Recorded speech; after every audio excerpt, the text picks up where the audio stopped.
Hey, what's going on? Welcome to Heaven on Earth, where we observe the rhythm of the heavens to speak the language of the soul. This is the astrological forecast for the 13th until the 19th of June. Almost wrapping up Gemini season, a full moon on Tuesday in Sagittarius.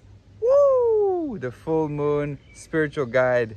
You can download it either for free or you can contribute and support me for just $4.99. That's up to you.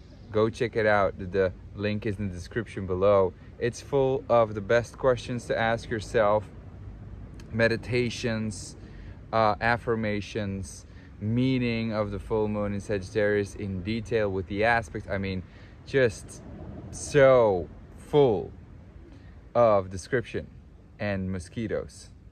So let's just hope they don't sting. I'm sorry, I don't like to kill animals, but holy shit, mosquitoes. So anyway, the full moon in Sagittarius is coming up. First, let's just bring our attention to the fact that we still have Sun in Gemini, and that Mercury, the beginning of the week, Monday, Tuesday, is coming in a Gemini again after a retrograde back into Taurus, observing what we value. We have, we probably had to go back to go get something, to get something physical, right? And to set things straight about what we value, and it has to do with communication. So in relationships in and of itself too, I mean, or with money, or with possessions, or with a spiritual value of meditation, of what your certain belief maybe. All of these things have to be revised. Now Mercury is coming back into Gemini, and that is going to be there for the full moon in Sagittarius. So this means now that this Sun energy is going to be in a very strong position, because Mercury kind of is like you arriving in the house of a person that feels good and takes care of you. That's what Mercury does right now. It was in Taurus. It's not bad, not the best, but it's like being on a short trip where it was like for Mercury. So this means that our communication is going to be strong. Whatever we can communicate is going to have more power. We're going to focus more on our close environment. The traveling is going to go easier.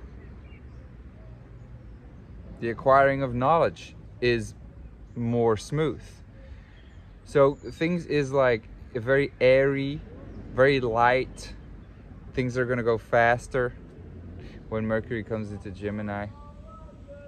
Now, the only thing is that it is semi-squaring Mars conjunct Chiron. That too is exactly happening on this full moon in Sagittarius. All right. Now, Sagittarius is all about hope and optimism and joy and pleasure, seeking, adventuring, exploring. What's the meaning of this all? Keeping an open eye, keeping an open mind, right brain, spirituality, religion, persuasion, inspiration, all of that. Do you feel that energy of Sagittarius?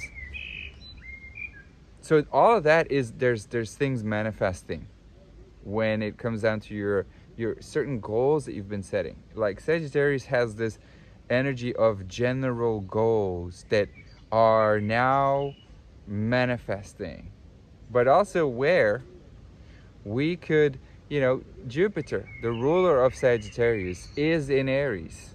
There's more go-getting energies. There's more power. And that too, Jupiter is in the house of Mars, where Mars is, or house, in the energy at home. The same way we got Venus in Taurus, and Uranus in Taurus, and North Node in Taurus. There is like initiation energy that kind of runs smooth. Only the thing is that Mars is on Chiron, so Jupiter here, there's things going on. The ruler of Sagittarius, Jupiter, is in Aries, is where Mars is, but Mars is not in the best position. It kind of is wounded because it's conjunct Chiron. So that full moon in Sagittarius has that energy of like, fuck, let's go, yes, and new start, but kind of like, oh, okay, this is where the experiment fails. This is where I went too fast. This is where I have too much desire. This is where I do something stupid. This is where I have to acknowledge that I'm not invincible. And the sun in Gemini, its ruler Mercury that came into Gemini, which is like, yes, is semi-squaring Mars in Chiron. So there is something that we have to liberate ourselves from, that we have to really focus on the masculine and on the wound of it. And that has to do with an experiment, because it's an initiation, it's a new start, and Sagittarius is an exploring, is an optimism. So we kind of have to keep that optimism for that energy to experiment and to do.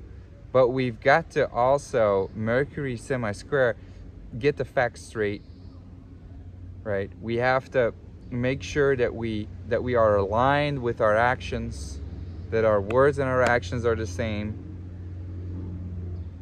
And we have that opportunity for adjustment. Because Saturn, and this is a saving grace, is trining the sun.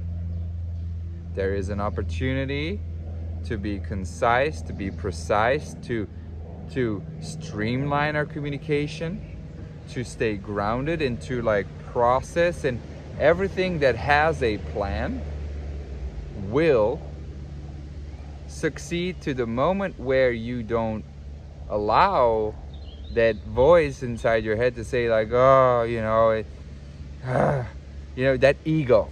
One, and two, where you just talk down on yourself or on others. And Mercury semi-square Mars is quite aggressive, so that's there. It's gonna be all around you, all right? But it is for you to receive that feedback and to really go like, okay, fuck, there is an opportunity to really heal the wounded warrior, all right? And not only that, Saturn is sextile in Chiron and Mars.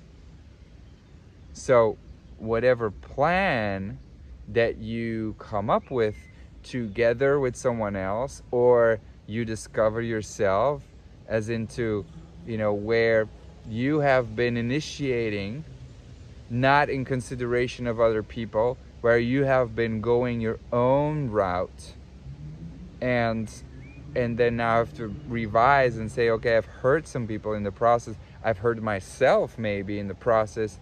These are all things that we can really work on, but that we'll feel pulled down by it, that we feel hampered by it, it will feel like there's a slower process. And that Sagittarius chutzpah, let's go energy is in a way not fully pure. Like, it is there, all right? And Jupiter's in Aries and Mars in Aries. I mean, it's like fucking go, but make adjustments along the road is an opportunity we cannot miss. And that's why we're growing, we're maturing. There's a maturation process going on of the masculine here, of the force energy. And so that's what I'm saying. This full moon energy has some weirdness to it, it's like limping, it's like the sprinter that is fully trained and it is full of energy, but kind of has this little ankle injury that he has been working on for quite some time, and that kind of can mess things up. There's big expectations on him, so maybe he might just become second, and he's going to have to look at what that ankle injury is coming to tell him. Where did he not pay attention to his body? So that's going to be really, really important to take into account for this full moon energy. Again, if you want to take time, if you want to ask yourself the right questions and really analyze and integrate this energy and really process what I've just been saying, download the full moon spiritual guide. That's what it's for. So, you know, then we're going to continue, and gradually Sun is going to square Neptune. So there is kind of a miscommunication that keeps happening. There's kind of a blurred line that's gonna, you know, it's like there's a question of learning prayer, to surrender, to get in dialogue with the divine here. It's gonna blur, it's gonna, you know, we're gonna be illusioned, we're gonna be disillusioned, we're gonna be naive about certain things, and that where we are being blinded, because that full moon also is is squaring Neptune, right? So you know, there is something where we are having a blind faith in something that we should not have.